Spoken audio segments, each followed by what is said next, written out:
That's, remember, there's people at ease. Oh.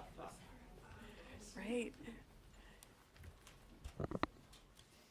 Okay. Greetings. So we are here this evening because President Trump's illegal war of choice in Iran is an unmitigated disaster. More than a month in, here's where we are. 13 American troops are dead and hundreds of soldiers are injured. Tens of billions of American taxpayer dollars have been burned through. Where do we even start when we talk about the Straits of Hormuz? Iran has now taken near control of the strait, only for the president to send in troops to stand in harm's way to block off Iran's ports. Gas prices have surged more than $1 per gallon. Fertilizer costs are burning a hole in farmers' pockets. Iran still has a huge stockpile of enriched uranium, and the regime's resolve has only been strengthened. And the president has made it clear that he has zero, and I mean zero, plans to get us out of this war. This president is out of control, and Americans are paying the price. And that is why this week we will force the Senate to debate and vote on a war powers resolution. And until this president is reined in, we will continue to force these votes. That is why it's so important that my colleagues filed more resolutions today. Congress has a job to do, and that is to be a check on this president. We are all up here to say that we will use the levers we have to do that and stop this illegal war of choice. And the only question is if our Republican colleagues will join us and stand with the American people. And with that, I want to kick it to a champion in this fight, Senator Kaine. Thank you, Tammy, and thanks to all of my colleagues for being here and this growing momentum. And I know we all heard it from our constituents as we traveled around our states during the recess. I spent a couple of days in Hampton Roads where a lot of our naval power is marshaled. And the Ford carrier and its strike group is about to break the record for the longest post-Vietnam deployment of any carrier. That will happen this week. They were supposed to be out for about 7 months, home by Christmas to be with their families. Instead, they were sent first, extended to send to the Venezuelan waters, and now to the Middle East. It's a ship that has had all kinds of challenges of the kind that normally occur when you run a ship much longer than it was planned to be. And so in Hampton Roads and all over Virginia, I heard concerns from family members. Will my son, will my daughter be deployed? When will my spouse come home? What is the reason? What is the plan in this illegal and unwise war? Talk about the magnitude of the ineptitude of this. The vice president attempted to do a negotiation in Pakistan, and when he finished, and there was no meeting of the minds, he went to a microphone and he said, "We can't allow Iran to have a nuclear weapon." This was an administration that took a deal that was controlling Iran's program and tore it up. And Donald Trump is now waging a war with our troops being killed and others being injured and civilians being killed and dollars being expended, Americans paying more at the pump, to try to find a deal on a nuclear weapon that he had and tore up in his first term. Let me read a sentence from the first page of the deal that Donald Trump chose to tear up. Iran reaffirms that under no circumstances will Iran ever seek, develop, or acquire any nuclear weapons. He had that deal, and he tore it up, and now American troops are being killed as a result.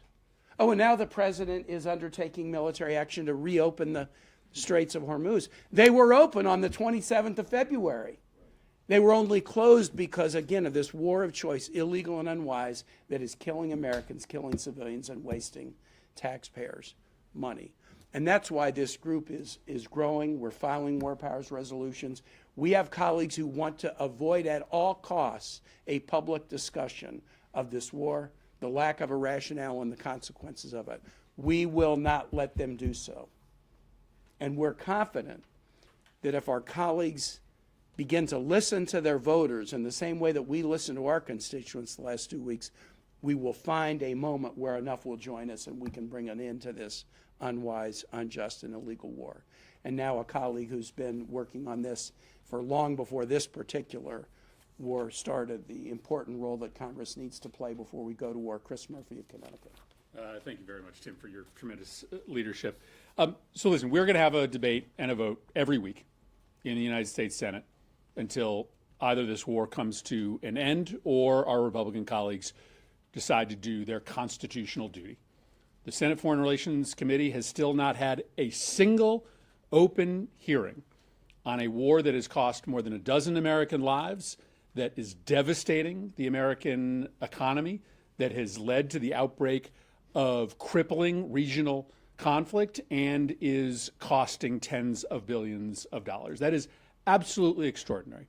We have 6 new colleagues who are announcing this week that they are also filing resolutions of disapproval, which means we have lots of resolutions teed up to continue to make sure that we have this debate and this vote on the Senate floor. I think Senator Kaine is right. As this war grows more and more unpopular, as the cost to regular Americans gets higher and higher, as this president's incompetence grows clearer and clearer, it is going to be harder for our colleagues to continue to unquestionably support this war. It is unreal that we are sitting here talking about addressing a closure of the Strait of Hormuz by closing the Strait of Hormuz. It sounds like it's out of a comedy, a science fiction movie, but America sees this for what it is, a war of choice that is costing American lives and American treasure. So what we're here to say is just very simply, if our Senate Republican colleagues won't do the right thing and have a debate and a vote, our numbers will grow, and we will continue to force this debate every week on the Senate floor. My thanks to Senator Booker for helping to lead this effort. So I just want to make it plain. The American people do not want this war. The American people don't want higher costs. The American people don't want higher costs for food. The American farmers don't want higher costs for fertilizer. The American people do not want this war. What they want is a Congress that works. They want Congress to be holding oversight hearings, open public hearings. They want Congress to be a check and a balance. They want a Congress to do its job. I am deeply grateful for the leadership of the people you see here today. We do not want what they want. Senate Republicans want business as usual.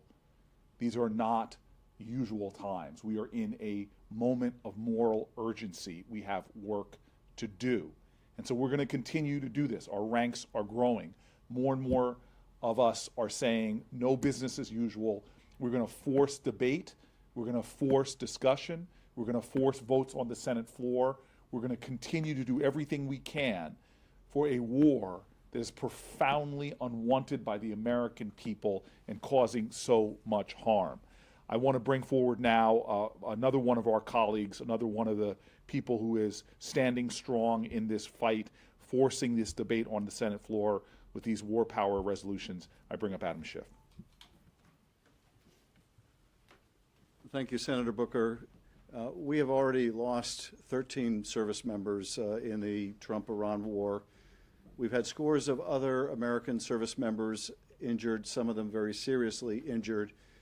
And just within the last week or so, we had 2 pilots thankfully rescued under very dangerous circumstance, which put a lot of other service members at risk. It is long past time for the U.S. Congress to assert its role to put an end to this conflict, to make sure that we reinstate Congress's authority to declare war or to refuse to declare war. We have spent billions and billions of dollars on a war the American people did not want, for which the administration never consulted Congress, in which we've had not a single open hearing to expose the American people the basis for this war, the cause of this war, the goals of this war. And as a result, we see this administration floundering in its war aims. We see actions that are internally inconsistent, and we see Iran potentially emboldened to try to now charge tolls in the Strait of Hormuz. All of this reflects a lack of foresight. It reflects, I think, the lack of Congress's scrutiny and participation. It reflects the fact the administration never came before the Congress to make the case for this war, let alone make the case to the American people. These resolutions will help force this issue. This isn't over by any means. The risk to our service members continues. The military expenditures continue. The lack of investment in the country, that is the terrible opportunity cost of the billions and billions of dollars being spent on this war, continue. And it's time for Congress to reassert itself. And I'm grateful for all of my colleagues and their efforts along that regard. It's now my pleasure to introduce someone who knows something about being a pilot, and we're grateful for your leadership, Mark Kelly, and also for all the insights you've given us on Artemis. And it's wonderful that we've had some good news to share. Sure. Mark Thank Kelly. you. Thank you, Adam. Let me be pretty blunt. The American people are poorer and less safe because of this president. He got us into a conflict without a strategic goal, without a plan, without a timeline, without an exit strategy, and at this point, he is just flailing. Tried to get us out through a negotiation the other day. The vice president spent 21 hours, and at the end of that negotiation, I understand that the president was at a UFC fight, enjoying the evening with his Secretary of State. In what world does that make sense? That's how serious he is taking this. We have 13 dead Americans. We have 13 families out there that don't have fathers and mothers and brothers and sisters. There are 150 dead Iranian kids and probably in excess of another 1,000 Iranian civilians needlessly killed. Our magazine depths are somewhat depleted. PAC-3 rounds for SM-3s, THAAD rounds, or PAC for Patriots, SM-3 rounds, THAAD rounds. Other munitions. We've spent billions of dollars, and this president does not have a plan. And now his latest thing is he's going to completely close the Strait of Hormuz and continue to drive up energy costs and food costs for the American people. So this resolution is something that clearly we need to get passed. Hopefully our Republican colleagues will see the error of their ways here on this issue and support this resolution and support an end to this conflict. Thank you. And with that, let me introduce Senator Jeff Merkley. It was Madison writing to Jefferson who said the Constitution supposes what the history of all governments demonstrates, that it is the executive, the branch of power most interested in war and most prone to it, and thus the Constitution has accordingly, with studied care, put the question of war in the legislature. There is perhaps no example better supporting the wisdom of our founders than Trump's unauthorized war in Iran. The nuclear materials buried deep underground with no potential strategy for extracting them. The hardliners strengthened, the reformers weakened, and as my colleagues have emphasized, blood and treasure of the United States, and the lives of more than 1,000 Iranian civilians. So the War Powers Act created a mechanism, a stop sign, for Congress to say, we stand with the Constitution. We took an oath to the Constitution. We support the vision of the Constitution, which is to say, Mr. President, you want this war, you have to come and get authority. So each and every time we vote, and we're going to be doing it week after week after week, we are saying to the Senate and to the House, exercise your constitutional responsibility to stop this war. And if the president has a plan, he can come to Congress and ask for authorization, and we can have the debate we should have had beforehand. This war is a tragedy on every front, and it is our responsibility to end it. And I'm pleased to be able to introduce my colleague from New York, Senator Gillibrand. I've just traveled around my state, and I can tell you the American people are angry, they are frustrated, and they are disgusted. When Donald Trump ran for president, he promised to lower costs. He promised to strengthen the economy, and he promised to be the president of peace. He lied. He has done none of that. He found money to build his ballroom and give tax cuts to billionaires that were funded by our health care and food assistance for Americans. Working families are struggling in President Trump's America. But instead of working to provide relief, President Trump has launched into a reckless war with no end in sight. This war has already cost the lives of 13 Americans, hundreds of children, and thousands of civilians. And it's caused our gas prices to skyrocket, to be higher than we've seen in years, putting further strain on the American people and their pocketbooks just trying to make ends meet.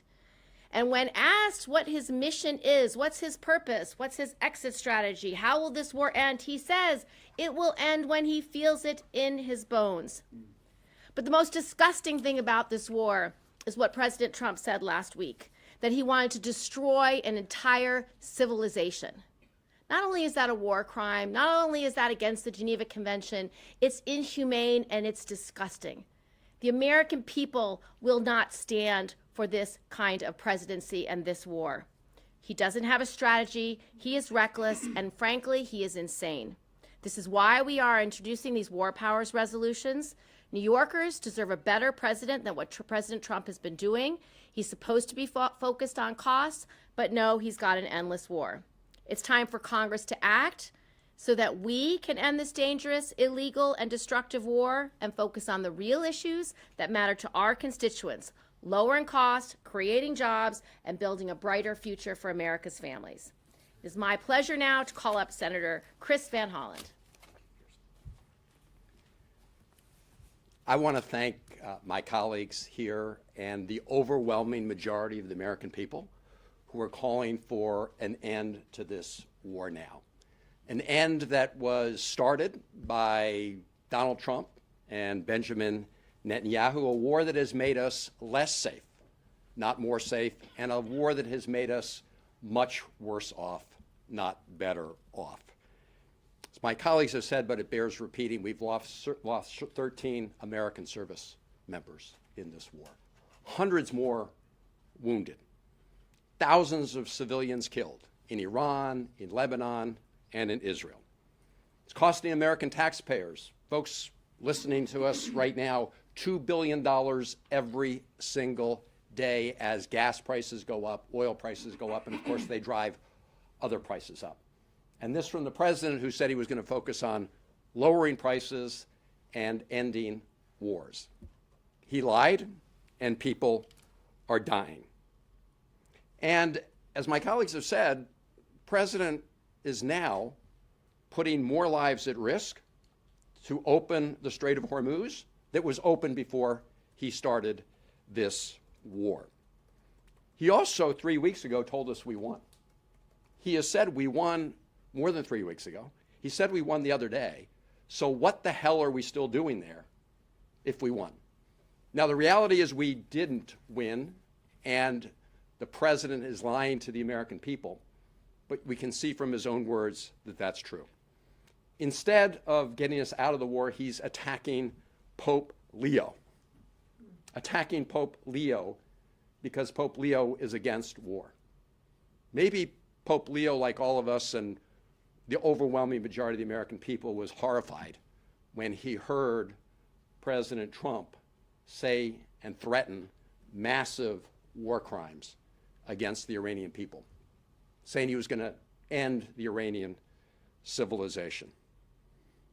And now we see the same president who attacked the Pope putting images of himself online as if he's Christ. This is a deranged man. This is a man that should have no connection to being commander-in-chief. It's a man who's putting Americans at risk, people around the world at risk. And so I just want to say, along with my colleagues, when you're looking at a president who's so unhinged, why is it we can only find one Senate Republican, Rand Paul, to say no, to say they're going to exercise their constitutional responsibilities and make sure we end this illegal war that is making us less safe? We're going to keep pushing, and I know the American people are going to keep pushing, because that's what we really need, for the American people to be calling all of their members of Congress, especially Republican senators right now, to demand an end to this war. And somebody who understands the national security apparatus well, having served in the executive branch, but now serving with us in the United States Senate, Andy Kim. We're all returning to D.C. after having heard from our constituents, and I know I can speak for my colleagues here that all of us heard how angry and how livid the American people are about what's happening, because we're seeing this war that's being fought in our name, at our expense, but without our say. And it is absolutely appalling to see this type of behavior from the President of the United States, from this administration, but also congressional Republicans. I worked there at the White House during wartime. I saw what it meant for us to be able to send our servicemen and women and to be able to try to look after our own national security. Nothing that I see right now resembles anything that the American people should have to endure when we see this commander-in-chief who is unhinged and taking such dangerous actions, again, in our name, but without our say. I'm just tired of this. You know, as someone who worked in diplomacy before, nothing that we saw in Pakistan with these Iran discussions and negotiations resembled anything like what diplomacy and serious work should look like. It is appalling, it is embarrassing, but it is so dangerous because we cannot find an off-ramp at this point, and I worry that we're going to be stuck there for quite some time. As we see a president now basically playing chicken in the Strait of Hormuz. And who is it that's going to struggle and pay for this? It's the American people. Their costs are going to go up at the expense because of what this president is doing. So I'm glad to stand with my colleagues here who are doing such important work, standing up against this administration and doing everything that we can to be able to have Congress do what we were demanded of in the Constitution and also by the American people, which is to be able to stand up for our Constitution, stand up against this war. And with that, I'd like to turn it over to Senator Warnock. I was on my way to the sanctuary of my church early on Easter Sunday morning when I heard, piercing through the sacredness of that moment, the ugly words of Donald Trump. I want us to think about that. A sitting American president, early on Easter Sunday morning, dropping F-bombs while promising to drop actual bombs on civilians. Attacks against energy, on bridges, infrastructure, a war crime. Donald Trump said that he was the candidate for peace. He is a warmonger president. And he has dragged us into this illegal, unwise war right on the heels of 20 years and more in which the American people saw that in the Middle East it's easy to get into these wars. It's difficult to get out. He is failing. He is throwing things, hoping that they will stick. The next day after declaring that he would drop these bombs, He said that a whole civilization will die tonight. He is unhinged. And this has come at a great cost. My heart goes out to the family members of those 13 service members. Our military members, they sign up to serve. And when the commander-in-chief tells them to show up, they show up. Doesn't matter whether it's a Democrat or Republican. That is a sacred honor and duty that they live up to. The least the Congress can do is live up to its duty and hold this administration accountable. The Constitution is clear. The declaration of war belongs to the Congress and not to the president. And we are calling on our Republican colleagues to stand up and do their job. The American people are clear. They do not want this war. And it's up to us to hold this unhinged, unaccountable president accountable. And with that, I turn the remarks over to Senator Tammy Baldwin as we answer any questions. And what questions might you have? Hi, Senator. Thanks. Can you talk a little bit about how, if you guys are planning to use the appropriations process to put a check on the president's activities in the Middle East? And do you think that we're at the point where the 25th Amendment is a reasonable, is a something that should be looked at? Is it realistic? Can you talk a little bit about that? Sure. Look, I'm not going to rule out any options here, but what I will say is my focus is on what are more realistic options. So with regard to the 25th Amendment, I have little faith that Donald Trump's cronies on his cabinet are going to get on board with removing this president from office. As to your other question about appropriations, look, there's been ample amount of discussion about the administration seeking, I think it's $200 billion additional funding that would go through an appropriations process. What I can say about the committee is that we have typically worked on a very bipartisan basis. I don't know that there's a bipartisan appetite to do that, and I don't see where you get 60 votes in the Senate. So, and I don't know if my colleagues have any. Okay. Other questions? Some Republican senators have said they see the 60-day mark as the inflection point. What do you all have to say to that, as them seeing the 60-day mark out from the start of the war as the point where they could start supporting a war powers resolution? I'll speak for myself. We have seen too much devastation and harm, including to the American people, in the first over 30 days. 60 days is a long time from now. That's why we're asking for another vote this week, and we'll continue to do that. This war needs to end now. Senator Schiff. Just want to add something to that. In addition to the fact that we don't want to wait 60 days and see what other loss of life, loss of service members is occasioned within that period, but I also think it misreads the War Powers Act. The president needs to come to Congress in the absence of some imminent threat to the country or an attack on the country to seek an authorization. Otherwise, it's illegal to make war as he's doing. So in the first instance, there being no imminent threat to the United States, there being no imminent nuclear bomb, no imminent intercontinental ballistic missile, as our own intelligence community makes clear, it was a violation of law to begin this war. Now, had the president had an imminent threat or attack on the United States and initiated hostilities, then the clock that you're talking about comes into play. Because even a war that is legitimately brought in the absence of authorization because of an attack or an imminent threat, Congress can vote to bring an end to. So the clock really doesn't apply that way. Now, if we get to 60 days, I will be happy to have the support of our colleagues. I know we all will, but we shouldn't have to wait when this war was illegally brought and when the costs are already very real and when the danger to our service members continues. Anybody else want to add? Yes, sir.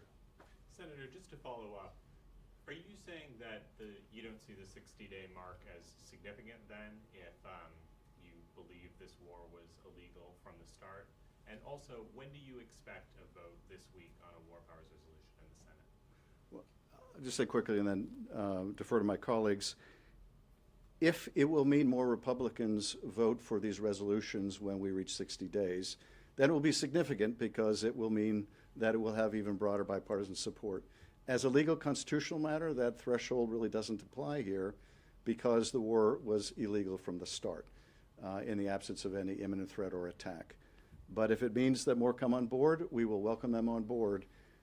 But the danger to our service members will continue every day this goes on between now and 60 days. Yeah, just to emphasize the point my colleagues have made, there's nothing in the Constitution that says the President of the United States gets to start a war and wage a war for 60 days without authorization for Congress. The Constitution says the opposite. If you're going to wage a war, you need authorization first. You don't get to wage a war for 60 days without congressional authorization. And related to your question on timing of when we'll have this vote, you know, we're working with the floor right now on that and expect it would be likely midweek.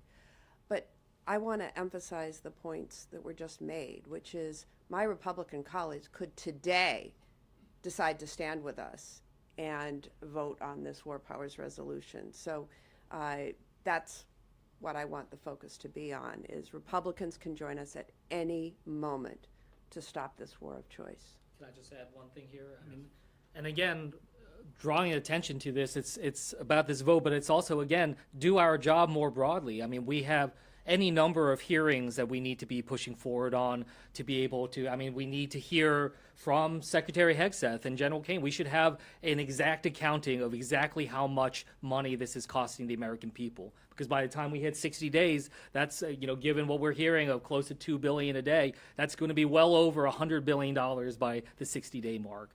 We should be hearing from Secretary Rubio and from other Secretary Besson about the impact on our economy. So again, those are actions that our Republican colleagues can take immediately, can do this week. And those are things that the American people absolutely deserve. When I came down the other day seeking a briefing from the Pentagon about the current state of this war, they said no.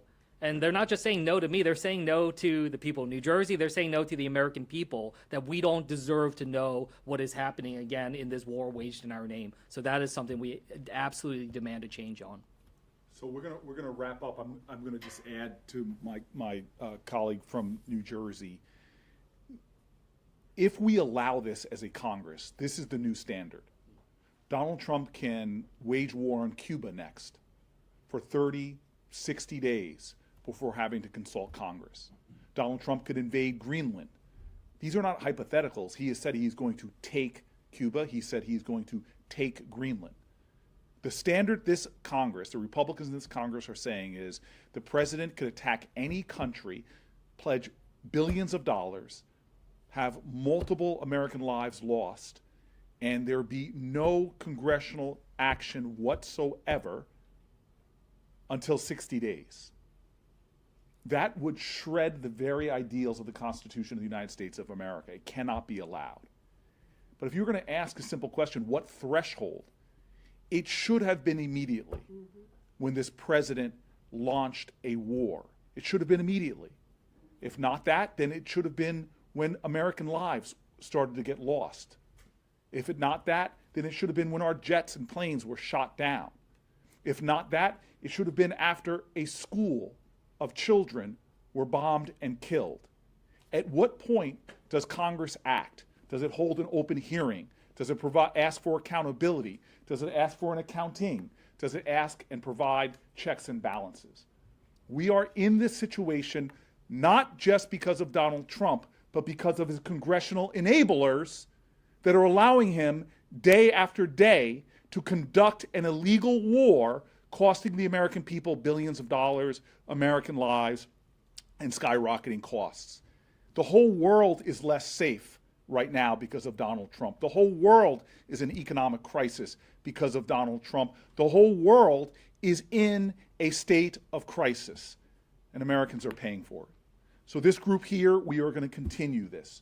We are going to demand debates. We're going to use our positions to bring war powers resolution after war powers resolution, because the Republicans don't want to talk about this. The Republicans don't want debates on the floor. They clearly don't want to have hearings because they haven't had them. This government, this democracy does not work when an executive out of control isn't checked by Congress. And so I'm grateful for the leadership you see here. We are going to continue to fight this battle. We're going to continue to not allow business as usual, and I'm grateful. Thank you, everybody.